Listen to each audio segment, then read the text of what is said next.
لا تتعجل النجاح، فإن تعجل النجاح هو بداية الفشل. ولا تتربص بالنتائج، ودع الخواتيم على الله.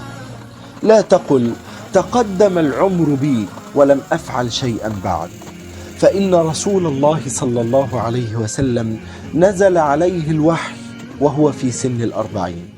لا تقل فعلت وفعلت الكثير ولم أصل لشيء، فإن نبي الله نوح عليه وعلى نبينا الصلاة والسلام ظل يدعو قومه 1000 سنة إلا 50 عاما، وفي نهاية الأمر ما آمن معه إلا القليل.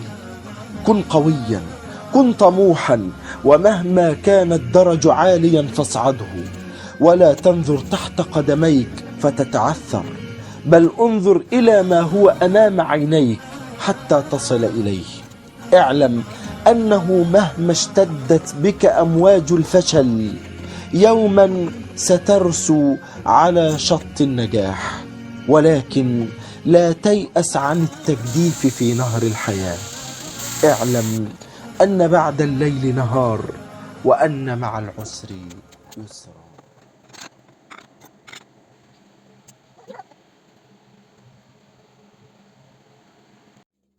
السلام عليكم ورحمة الله.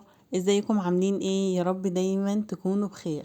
روتين النهاردة قوي جدا. هنغسل التلاجة وهنخليها زي الفل، وهقولك على حاجة تعمليها فيها ما تخليهاش ابدا ريحة كريهة، وتفضل معاكي فترة طويلة ما فيهاش اي ريحة خالص وحشة حتى لو حطيتي فيها ايه. وكمان هنعمل هريسة الشطة اللي احنا بنستخدمها في حاجات كتير قوي في اكلنا، وهنخلل الزيتون التفاحي. وكمان هنعمل أكلة حلوة جدا، هنعمل الفراخ الباردة زي اللحمة الباردة كده، هنعملها احنا بصدور الفراخ. تابعيني لآخر الفيديو إن شاء الله تستفيدي جدا منه. وياريت ما تنسينيش بلايك حلو زيك وتعليق حلو منك في التعليقات. بجد نفسي قوي تدعموني كده، ونفسي قناتي تكبر، ونفسي في اقرب وقت اوصل لعدد حلو من المشتركين، وده طبعا مش هيحصل غير بدعمكم ليا. فياريت يا اخواتي تقفوا جنبي وتساعدوني. ويلا بينا نسمي الله ونصلي على رسول الله. اللهم صل وسلم وبارك على سيدنا محمد. وفي بداية يومنا نستعين بالله ونقول: اللهم إني أبرأ من حولي وقوتي، وألتجئ إلى حولك وقوتك يا ذا القوة المتين. اللهم أعني ولا تعن علي، اللهم انصرني ولا تنصر علي، اللهم اهدني ويسر الهدى لي. بحب اشارك معاكم فقرة الفطار، علشان كده لو انتي بتقومي الصبح ما بتفطريش اشجعك كده ان انتي تعملي حتى لو حاجة خفيفة جدا وتفطري بيها، علشان تقدري تكملي اليوم بتاعك. ولو عندك حاجات كتير يبقى عندك كده نشاط وما تكسليش، او بعد الشر عليكي تدوخي. فلازم اول حاجة تعمليها كده الصبح ان انتي تفطري. انا عملت كوبايه شاي كده تقيل عشان تصحصحني، وعملت سندوتش جبنه بيضه على جبنه تركي، وحطيت كده طماطم وخيار. وكمان حطيت حاجه كده مسكره اكمل بيها فطاري بعد سندوتش الجبنه، اللي هو الكوكيز اللي كنا عاملينه في الفيديو اللي فات. بجد كان حلو جدا، وانا طبعا حفظته في علبه بتتقفل علشان ما يطرش مني، ويفضل كده ايه طعمه زي البسكوت. تمام كده. هخش بقى اول حاجة كده هعملها التلاجة على طول. كانت التلاجة عندي بصراحة عايزة نظافة كده حلوة، فقلت اشجعك معايا واعملها، واقولك انا كمان بعملها ازاي علشان افضل محافظة عليها، وعلشان دايما تفضل نظيفة وما يبقاش فيها اي روايح وحشة. انا هنا التلاجة عندي المكان عندي علشان ضيق شوية، فانا ما بعرفش اشيل ارفف التلاجة اللي هي جوه دي اللي بنحط عليها الحاجة، لكن اللي هي في الباب دي انا بشيلها عادي جدا بسهولة. لكن الرفوف اللي جوه لازم الباب يتفتح اكتر من كده، وده اخر الباب عندي، فانا بسيبها وبغسلها وهي موجودة مكانها. اول حاجة كده شلتها اللي هي الارفف اللي موجودة في باب التلاجة، هغسلها كده غسلة حلوة وهسيبها تتصفى خالص، علشان بقى ايه لما اخلص التلاجة كلها تكون صفت كده وايه، وما تحتاجش بقى ان انا امسحها في فوطة ولا حاجة، لان هي من نوع اللي هو الاكريليك ده، او مش عارفة نوعها كده يعني. لما بنشفها في فوطة بحس ان هي زي ما يكون عليها بخار او عليها حاجة، فانا بحب كده ايه ان انا اغسلها غسلة حلوة واسيبها تتصفى براحتها من المية خالص، وبقوم جاية على طول حطاها. هغسلها بقى كده انا عادي خدت كده الاسبونشة العادية بتاعتي، غسلتها بليمون، ليمون ايه لا بصابون مواعين اللي هو سائل المواعين عادي. انا بستخدم فيبا، هو حلو جدا واقتصادي وبيفضل معاكي فترة طويلة قوي، فهو بصراحة جميل، احسن من بريل واحسن من المنتجات اللي احنا عارفينها دي. هو بصراحة احسن حاجة عجبتني في غسيل المواعين هو فيبا. هو الجردل غلا شوية، بس هو بصراحة برضو حلو وموفر، واقل حاجة منه بيعمل رغوة كتير. يعني ممكن تغسلي بربع كوباية مثلا مواعين كتير. فانا حطيته كده وحطيت عليه شوية خل عشان يعقمها برضو ويخليها تلمع كده. ولو فيها اي حاجة بيزيلها لي، يعني فيها دهون مثلا، فيها اي حاجة وقع عليها، الخل بيساعدني ان هي تطلع منها بسرعة. فحطيت صابون وشوية خل، وبعدين غسلتهم بقى كده غسلة معتبرة. وكمان هنا الادراج بتاعتي شلتها كده وغسلتها برضو بنفس الخلطة دي. بغسلها كده واسيبها ان هي تتصفى على مهلها خالص لغاية بقى ما انا اخلص كل اللي ورايا. طبعا التلاجة من اغلس الحاجات اللي ممكن نعملها في اليوم بتاعنا.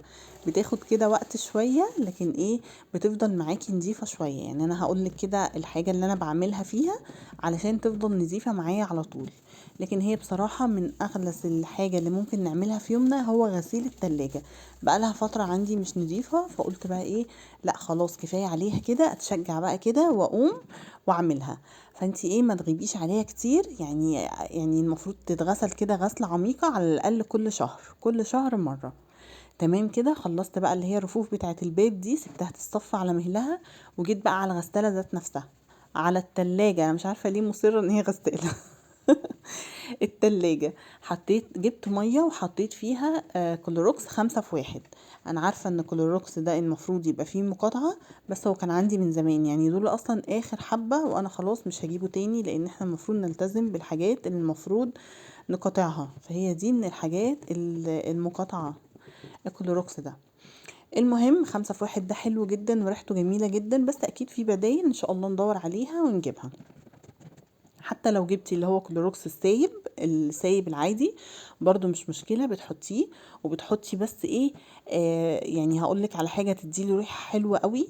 تحطي كيس فانيليا اللي احنا بنستخدمها للحلويات دي. تحطي كيس او مثلا نقطتين لو هي سايلة عندك، هتدي للتلاجة ريحة حلوة جدا. تجيبي بقى كده وتحطي عليها برضو حاجة بسيطة من صابون المواعين علشان برضو يرغي معاكي حلو. وتجيبي بقى كده سبونشة ناعمة، اللي هي السبونشة اللي هي زي السفنجة دي. بتغسلي بقى بيها التلاجة كويس جدا، وتحاولي ان انتي ما تكبيش مية كتير فيها علشان تحافظي عليها، عشان ما فيش مية تخش فيها من جوه او تخش في مكان غلط ان يكون فيه مية. لا، لازم تحافظي عليها، لان الحاجة دلوقتي اسعارها غلت جدا، فلازم تحافظي عليها. انا كنت باخد بس زي ما انتم شايفين معايا كده الرغوة بس كده، هي اللي كنت مثلا مش بهتم بيها قوي ان يجي عليها مية، هي الرفوف.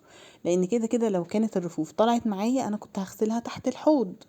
فهي مثلا اللي بزود فيها الرغوة شوية. لكن جسم التلاجة ذات نفسه بخلي بس الرغوة هي اللي تيجي في ايدي، وبقوم جاية غسلاها كده بيها، وبقوم جايبة فوطة ناشفة خالص، مسحه بيها بقى اي صابون جه عليها او اي حاجه جايه عليها، مسحاها كويس جدا. ما بسيبش فيها ولا نقطه صابون، لان الصابون لو سبتيه فيها هيكمكم وهيديكي فيها ريحه مش حلوه. فلازم تمسحيها كويس جدا. لو حسيتي ان الفوطه اللي في ايدك اتبلت جامد قوي وان هي خلاص مش قادره تستحمل اكتر من كده، قومي جايه مستخدمه فوطه تانية ناشفه برضو.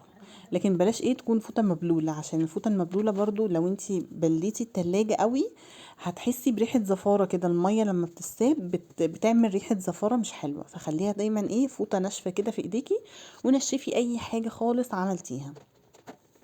بس كده. وبعدين بقى رصي حاجتك كده زي بقى ما تحبي. طبعا احسن حاجة ان بلاش بقى حلل تتحط في التلاجة، ولا مثلا تحطي جبن كده مرمية في التلاجة وخلاص. لا، خلي ليها علب مخصصة كده ليها تحطي فيها حاجتك.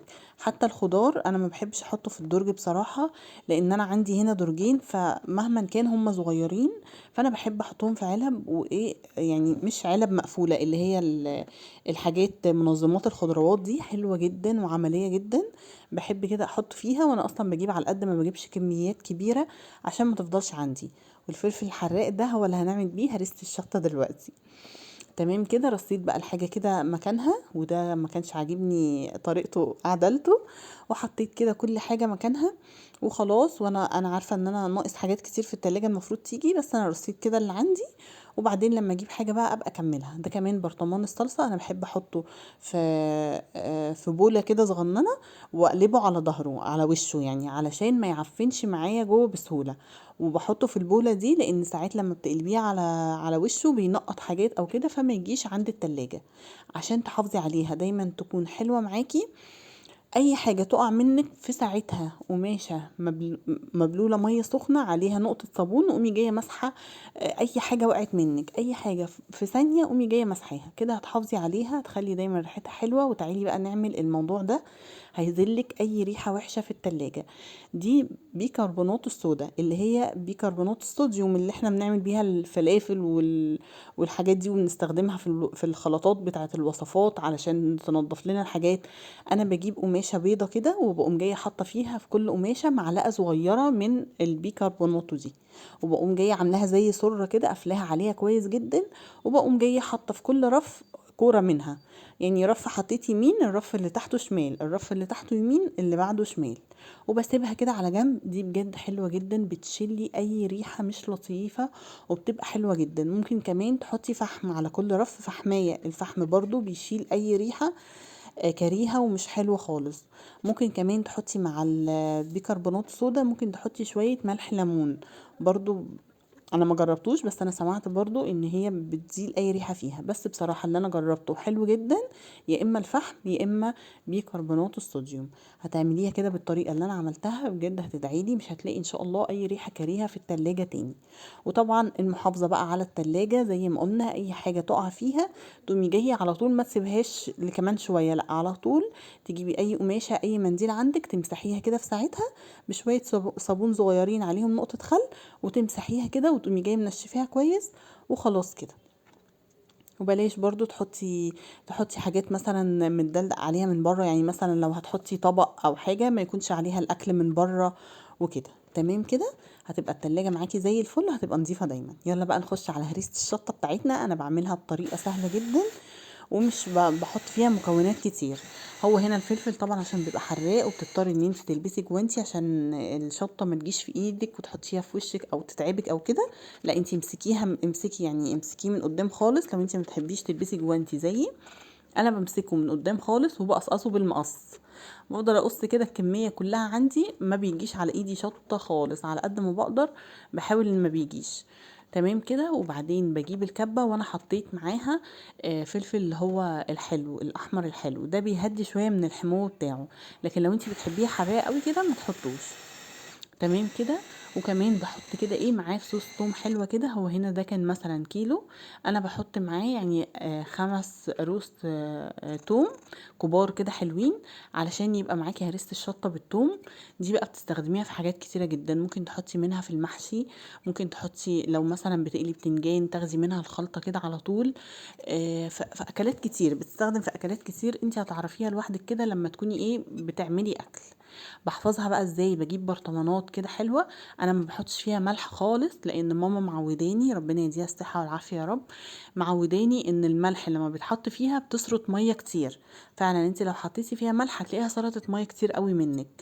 لا انا هنا بحطها بعملها كده، بس هي قرون الشطه مع الثوم وخلاص كده، ما بحطش اي حاجه تانية معاهم. وبفضيها في برطمان، في برطمانات زجاج كده تكون متعقمه، وبحط على وشها زيت عشان ما تعفنش ولا اي حاجه.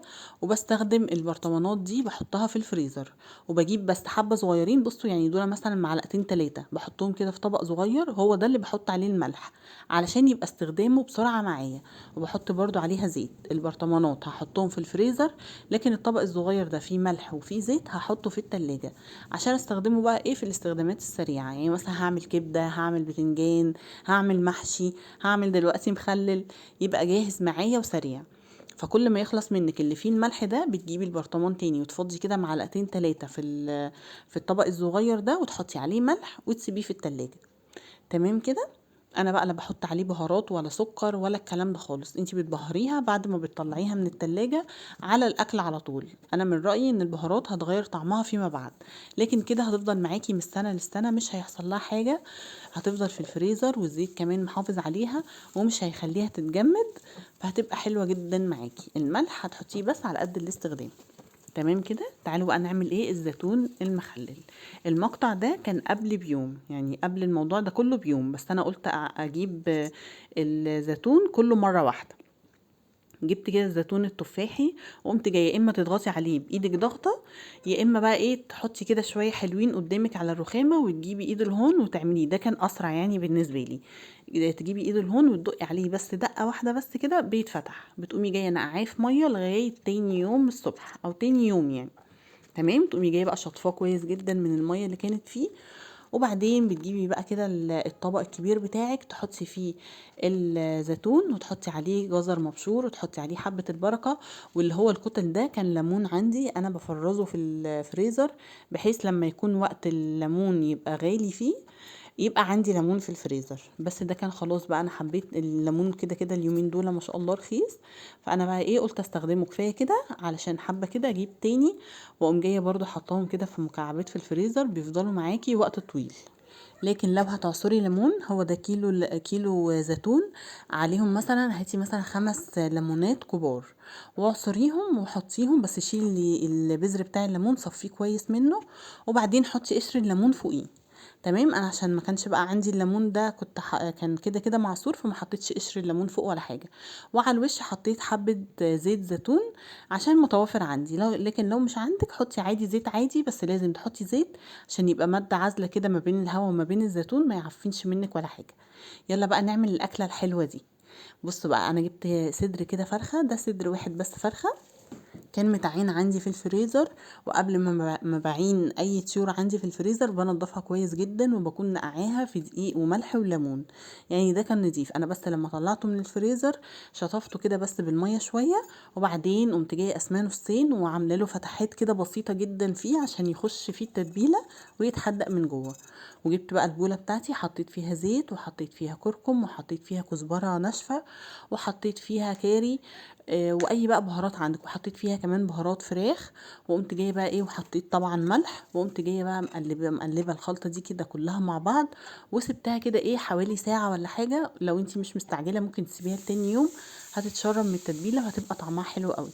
وجبت بقى الصينيه بتاعتي وقمت جايه حاطه فيها شويه زيت، وقمت جايه بقى ايه حاطه فيها لما سخنت قوي حاطه فيها صدور الفراخ دي، وقعدت اقلبها على الوش ده وعلى الوش شويه لغايه ما اخدت لون كده شويه.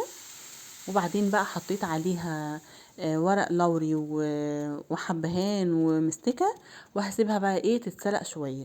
وحطيت طبعا عليها مية سخنة، سبتها بقى لما تتسلق بقى لما تستوي خالص معاكي، بس ما تتهراش يعني، تستوي بس ايه مش لدرجة ان هي تتهرى يعني. تمام. هتحطي فيها السكينة كده هتلاقيها استوت خلاص كده تمام. هجيبها بقى احطها في صينية، وهقوم جاية بقى حط عليها صلصة. انا علشان ما كانش عندي صلصة اللي هي العادية، حطيت عليها اللي هي الصلصة الجاهزة دي، هي بس تديها وش كده حلو وخلاص. عايزة بقى تحطي عليها بهارات او ليمون او حاجة زي ما تحبي. تمام كده. وهحطها تحت الشواية، هشغل عليها الشواية بس مش الفرن، انا بس عايزاها تاخد لون، هي مستوية وكله تمام، انا بس عايزاها مع الطماطم تاخد لون كده حلو. هاجي بقى للشوربة بتاعتها دي، طبعا مش هرميها، ده هي متنكهة وطعمها حلو جدا. هصفيها من الحبهان والورق اللوري والحاجات دي اللي فيها، وبعدين هحط عليها مكعب مرقة وهسيبها كده لغاية ما المكعب المرقة يدوب فيها خالص.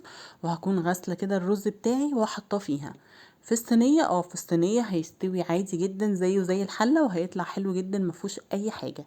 كانت هنا الفراخ خلاص خلصت معايا واتلونت كده واخدت اللون الحلو، وكمان الرز كان خلاص بدأ ان هو يتلدن كده معايا، شرب المية بتاعته.